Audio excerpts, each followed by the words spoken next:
গাইবান্ধার পলাশবাড়ী উপজেলার মহিলা দলের কমিটির সভাপতি হয়েছেন আওয়ামী লীগের সাবেক নেত্রী ও সাবেক মন্ত্রী ওবায়দুল কাদেরের বান্ধবী আরজিনা পারভিন চাঁদনী। এমন অভিযোগ উঠেছে। এ নিয়ে এলাকায় ব্যাপক সমালোচনার সৃষ্টিও হয়েছে। সামাজিক যোগাযোগ মাধ্যম ফেসবুকেও তুমুল ঝড় উঠেছে মহিলা দলের কমিটি নিয়ে। গত ২০ ডিসেম্বর গাইবান্ধা জেলা মহিলা দলের সভানেত্রী ও সাধারণ সম্পাদক স্বাক্ষরিত দলীয় প্যাডে পলাশবাড়ী উপজেলা মহিলা দলের কমিটির তালিকা প্রকাশ করা হয়। এই কমিটিতে চাঁদনীকে সভাপতি ও সুরাইয়া বেগম শিউলিকে সাধারণ সম্পাদক করে ৫১ সদস্যের কমিটি ঘোষণা করা হয়। পরে ওই কমিটির তালিকা ফেসবুকে ছড়িয়ে পড়ে। এতে উপজেলা বিএনপি ও অঙ্গ সংগঠনের দলীয় নেতাকর্মীদের মাঝে ব্যাপক ক্ষোভ সৃষ্টি হয়েছে।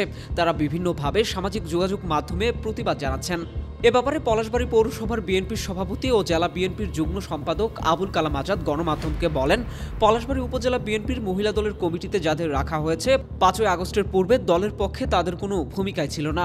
অবশ্যই অর্থের বিনিময়ে এই কমিটি দেওয়া হয়েছে। তিনি এই কমিটি বাতিল করে প্রকৃত বিএনপি ও ত্যাগী কর্মীদের সমন্বয়ে একটি শতভাগ স্বচ্ছ ও গ্রহণযোগ্য কমিটি গঠনের আহ্বান জানান। এ বিষয়ে চাঁদনী জানান, আওয়ামী লীগ করার প্রশ্নই ওঠে না।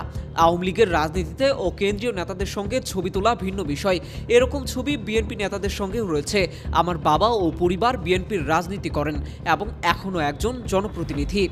তবে সমালোচনার মুখে পড়া এই কমিটি পরবর্তীতে বিলুপ্তি ঘোষণা করেছে জাতীয়তাবাদী মহিলা দল। Desk report, metro TV.